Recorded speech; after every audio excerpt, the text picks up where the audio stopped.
You've got to stop doing this, Mike. I've played that thing so many times it's about worn out. About had it. Do you know who wrote that?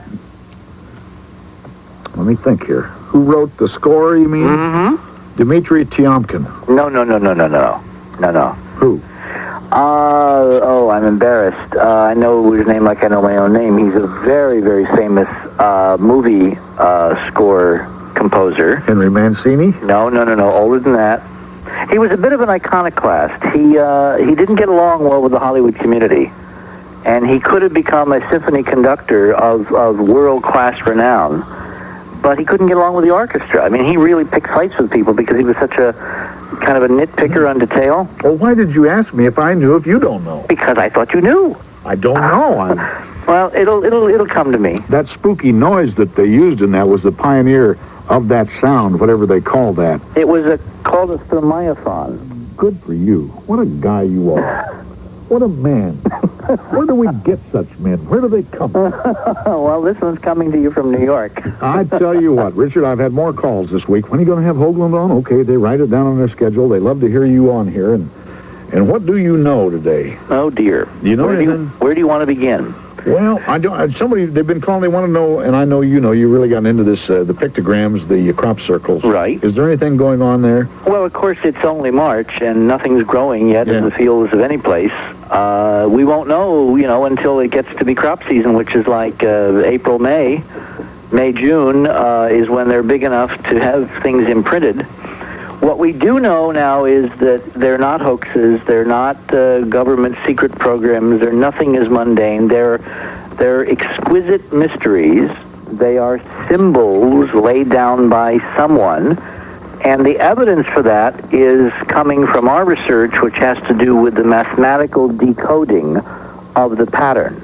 We found, as I've said on this show before, the same patterns in these pictograms in England primarily that we find in the monuments of Mars, which is an eyebrow raiser and should make people carefully pause and ask, some pretty important questions. Well, I guess. Now, you could say that there is this secret group that knows this math and are, pulling one hell of a hoax on us, right? Mm-hmm. Except that when you take samples of the crop, as certain scientists in the U.S. have done, and I'm trying to remember the name of one of them.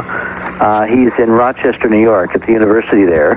Levengood, that's his name. He is a plant physiologist, a plant botanist. Mm-hmm. He has actually had plant samples brought over from England from various American researchers, and he has subjected them to a variety of standard plant tests. Like the U.S. Agriculture Department will subject crops to a variety of tests. Mm-hmm. And what he finds, Mike, is fascinating, is totally consistent with our results, but is separate.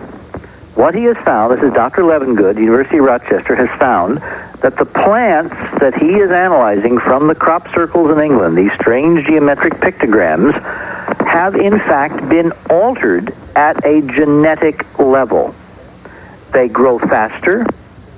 They germinate at a different rate. They have more resistance to certain things, okay? Mm-hmm. And these conditions are not duplicated by plant samples taken outside the circles. In other words, control samples.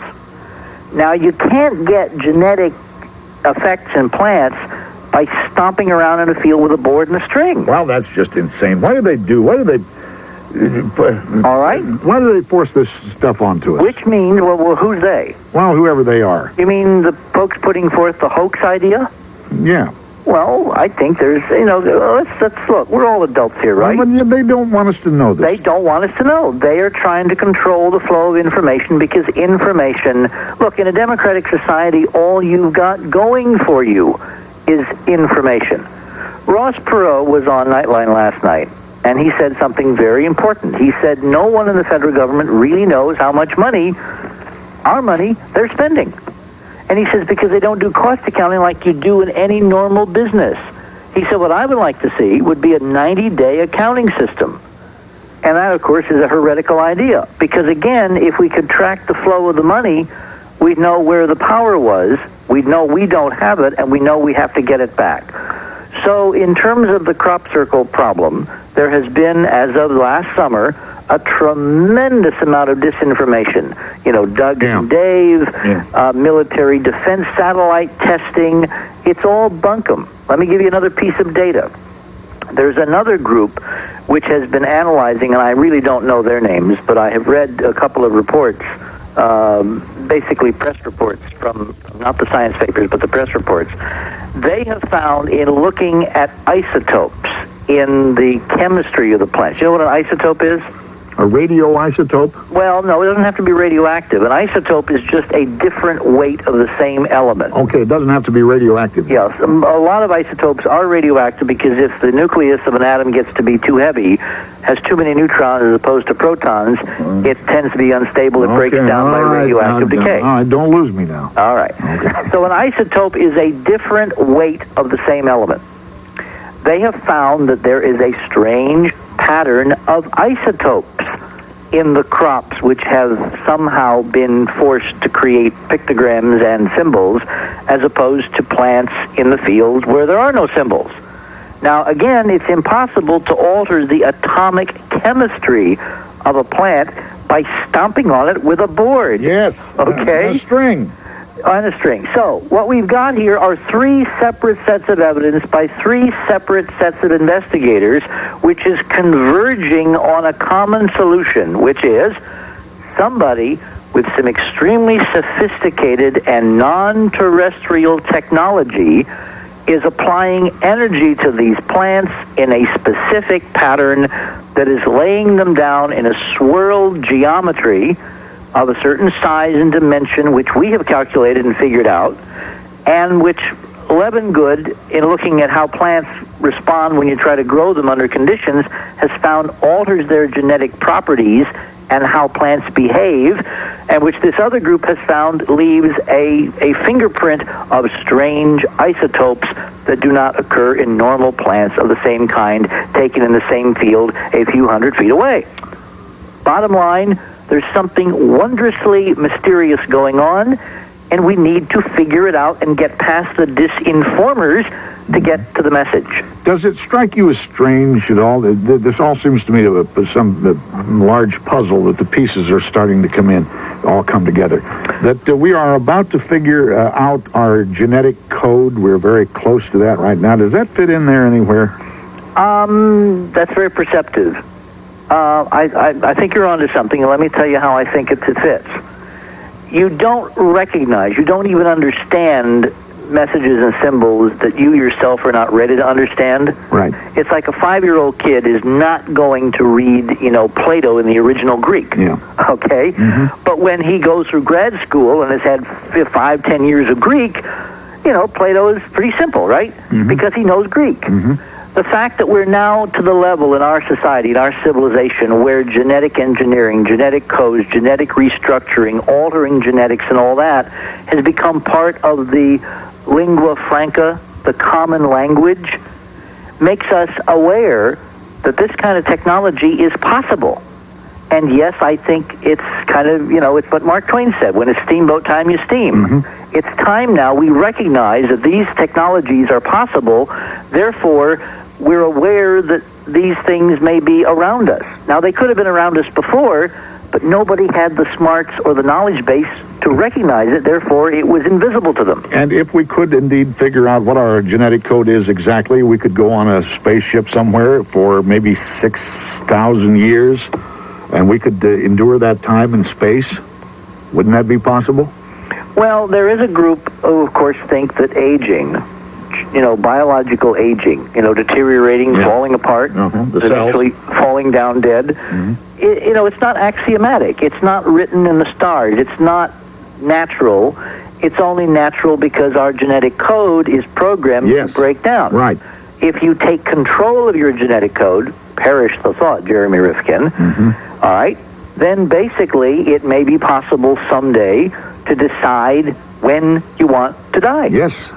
And it's certainly possible that another culture, or cultures, plural, out in the galaxy somewhere, already have figured this out. And here we are. Here we are because here they are. Yep.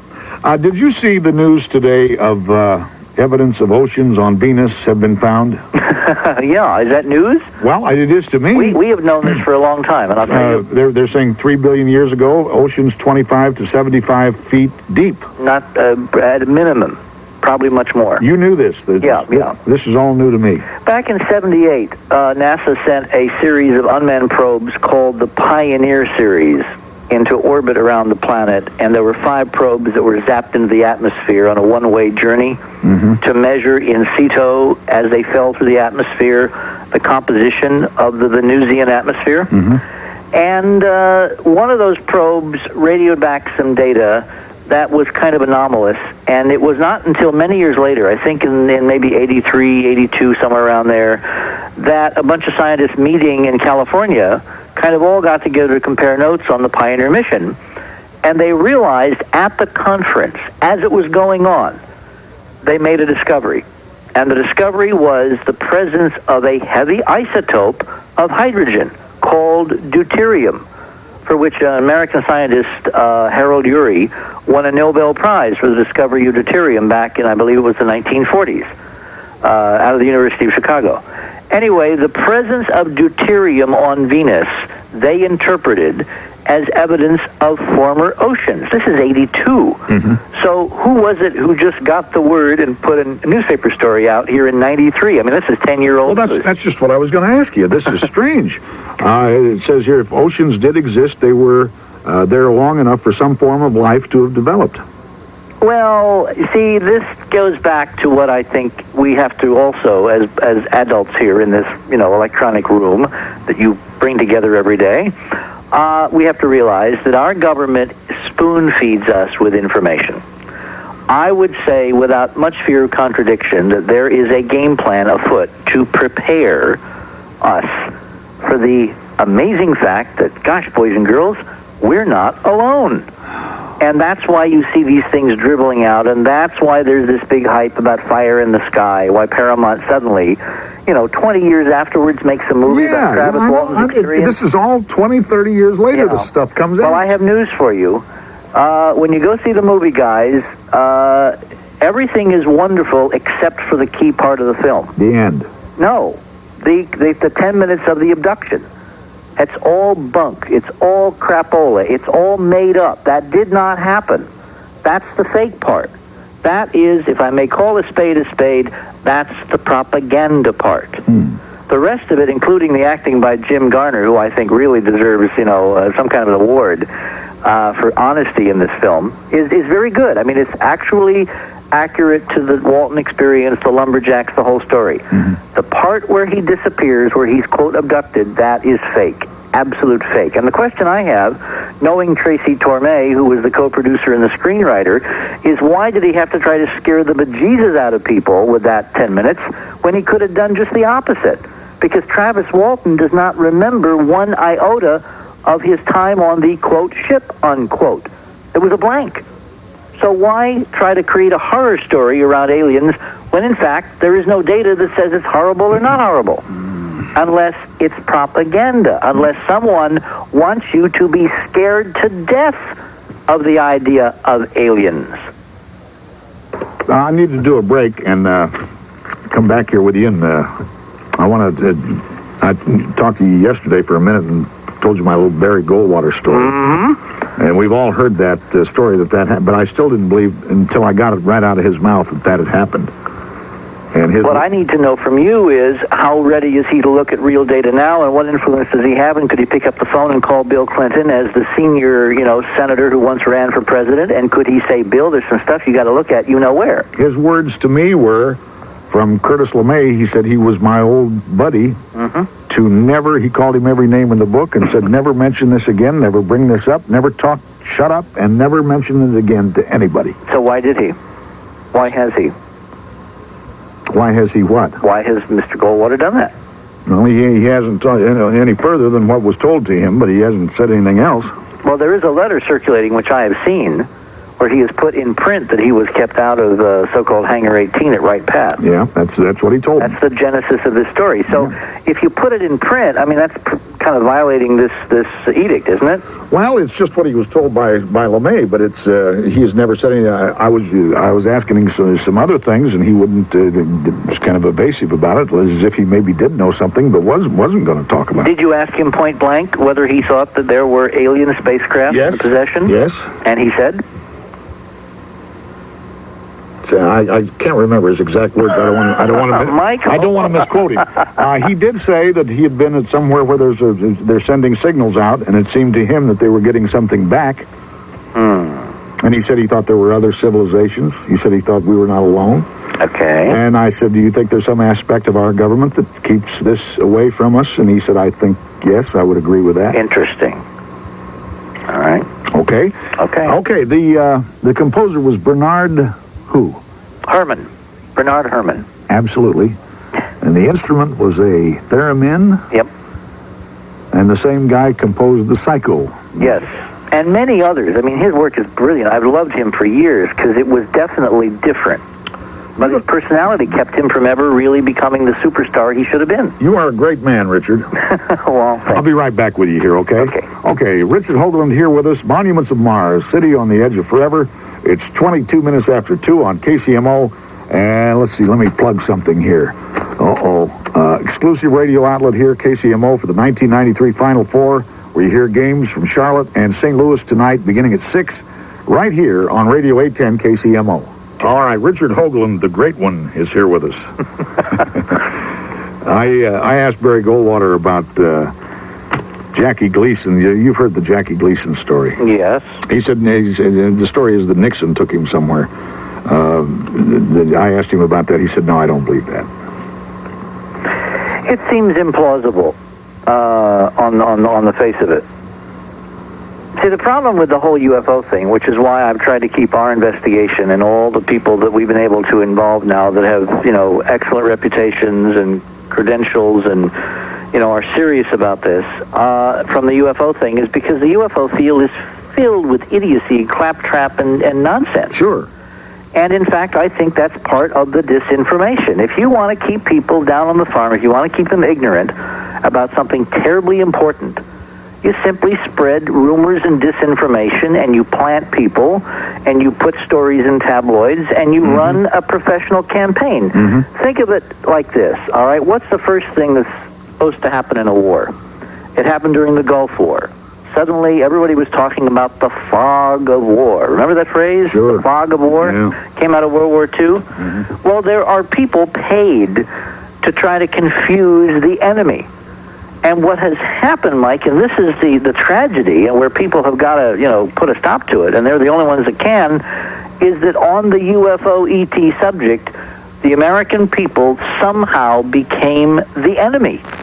And there's a dedicated group of people, I'll bet my hat, in this government at some level who have done nothing for the last 40-some years but spread deliberate disinformation, because the real information is so threatening to somebody, or somebodies, plural, that it was not allowable for it to come out.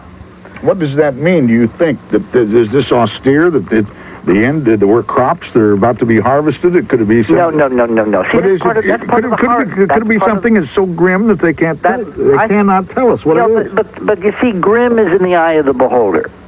Grim is in the eye of the guy who is running the show.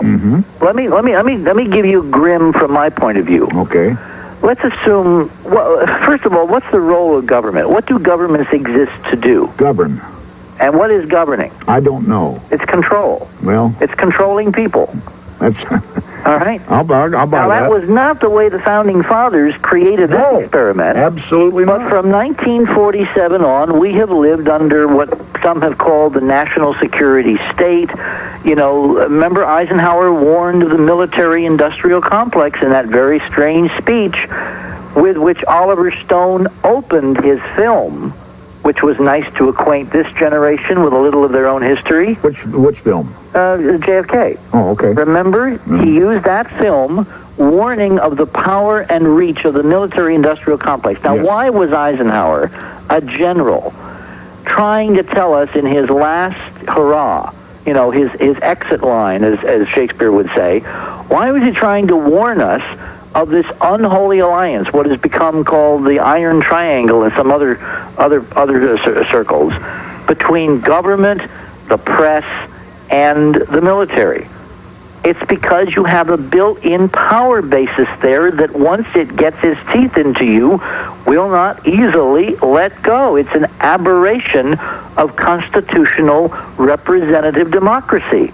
Because the underpinnings of national securityism is secrecy, right? Mm-hmm. When anything came up during those years that the power structure did not want in public view, including the running of the war in Vietnam, what was the canard used to try to keep it from the electorate? National security. Mm-hmm. Well, let me ask you this. Why was it 1947? Why was it 47? Yeah. You want to hear an off-the-wall idea? Well, it doesn't have anything to do with Roswell, does it? No. I mean, Roswell happened to be the place where we had the bombers with the bomb. It was the only nuclear wing of the Air Force at that time. In other words, it represented the high-tech of how to kill ourselves on this planet. Mm-hmm. Let's assume for a minute that Roswell was not a crash. All right? All right.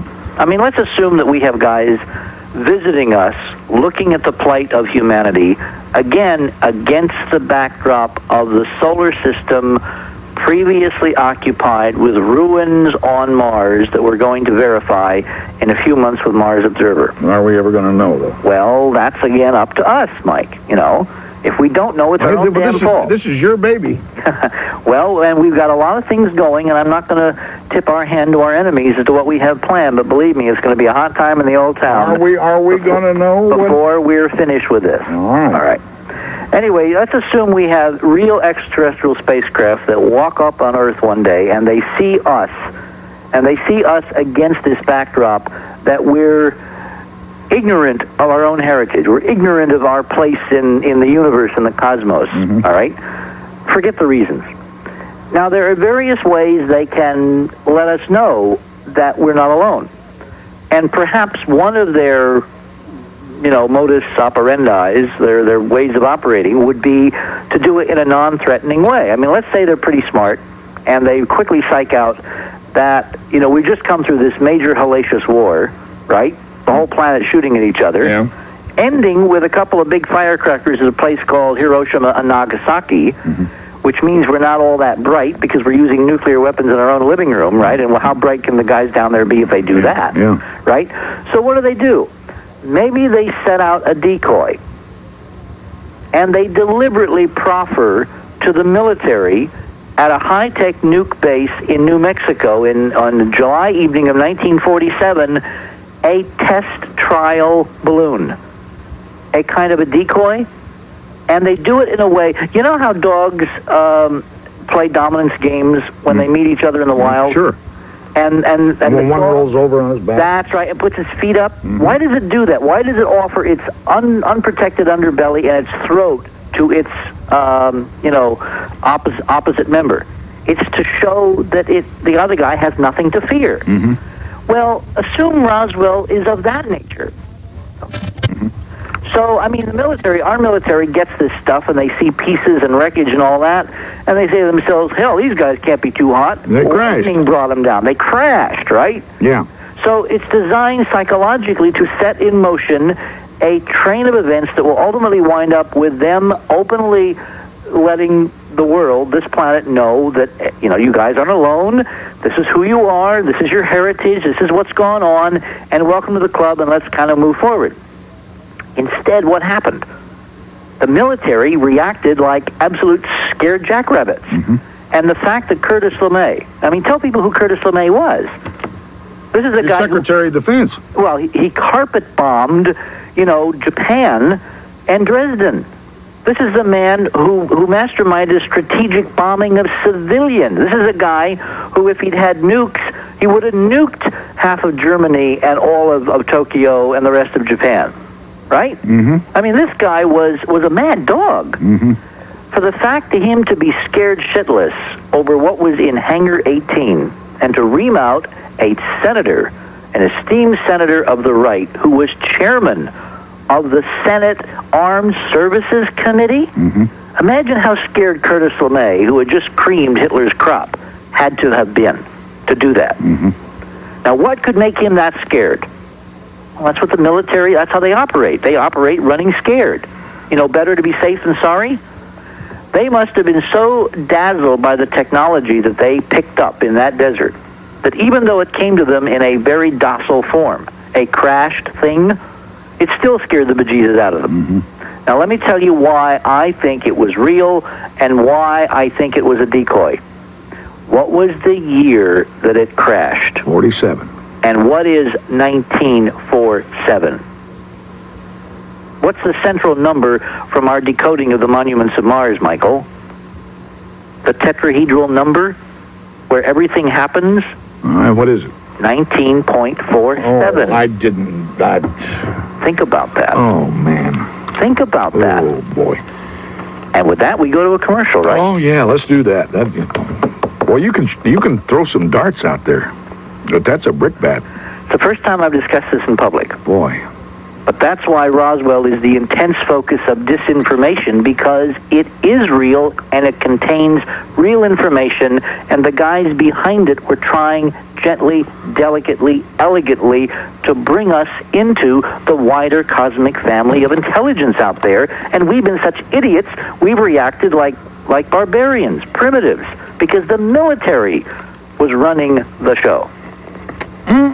Richard, I'll be right back with you. We're going to replay our Goldwater interview, which is it's not an interview, it's a visit, a week from Monday at 2 o'clock, those of you who missed it the first time. Richard? Yeah? I have a great producer, and I said, can you run in there and get that and cue it up to where I asked him? Now, I want you to hear this. Okay. And he's going to have that for you in a few minutes. Okay, thanks, Because Doug. you've never heard that from his mouth, as I had not, I guess, huh? No. Let me get one call here for you, okay? Sure. Mark Davenport. Mark, how are you? Hello, Mark? Mark, are you there? Mark? He's not there. This is a writer, an author. He's authored a book, and he's been on this show, and evidently he is gone. Let me get Dimitri here. Dimitri?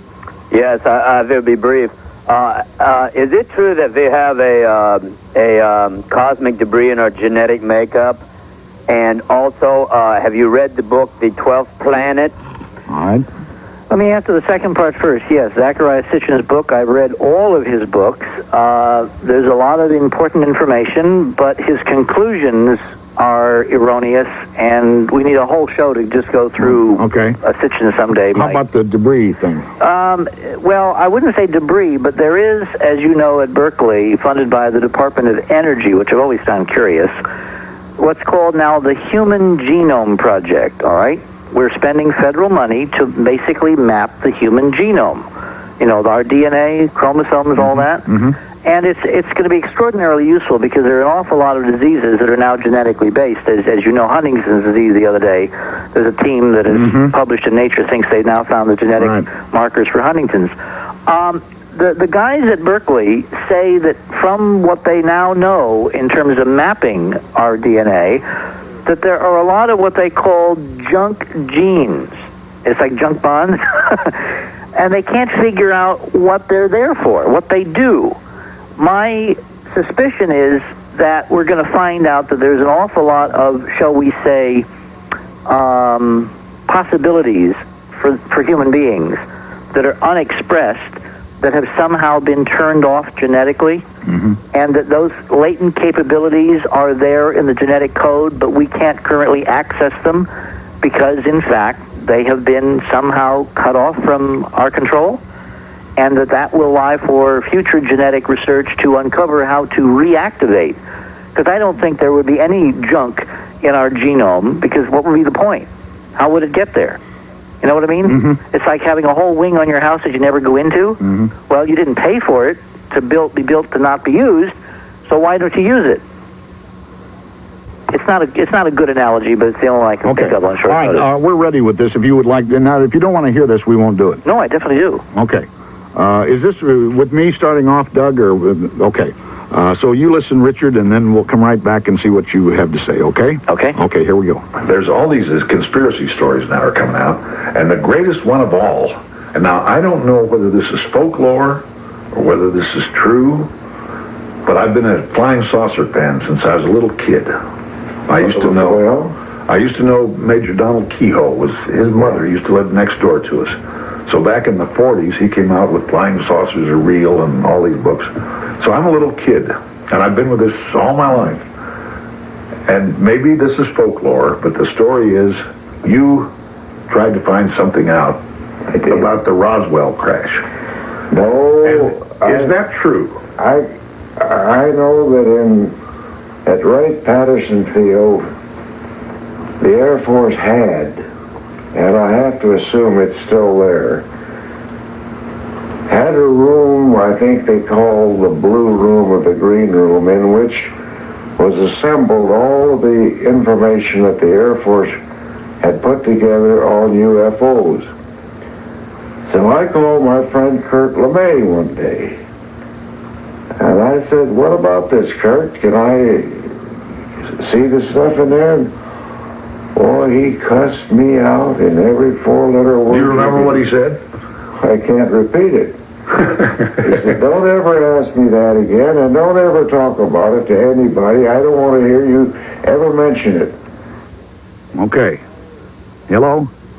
Richard? Yeah? Did you hear it? Yeah, crystal clear. Okay. So much for civilian control of the military, Michael. What do you think about that? Well, I mean, look, we're listening to a U.S. senator who is not just your average senator. I think Barry Goldwater will go down in history as one of the great senators in American history, right? He was chairman of the Senate Armed Services Committee. Yes. He was LeMay's boss. And LeMay is telling him, "Don't you dare ever talk about this again." Didn't you find that strange? Well, I find it bizarre, but totally consistent with what has been done to the Constitution. I mean, look what the military are now trying to do to President Clinton. You know, there are critics who are commenting that the man doesn't know how to salute. You know, when did we get off on the idea that presidents should be saluting anybody? Reagan started that, right? Mm-hmm. You know, Mr. Macho, who wanted to, kind of relive World War II, I guess. But the idea is the military serves at the pleasure of the president. The president is the guy that we elect. The senators are the people that we elect. The congressmen are the people we elect.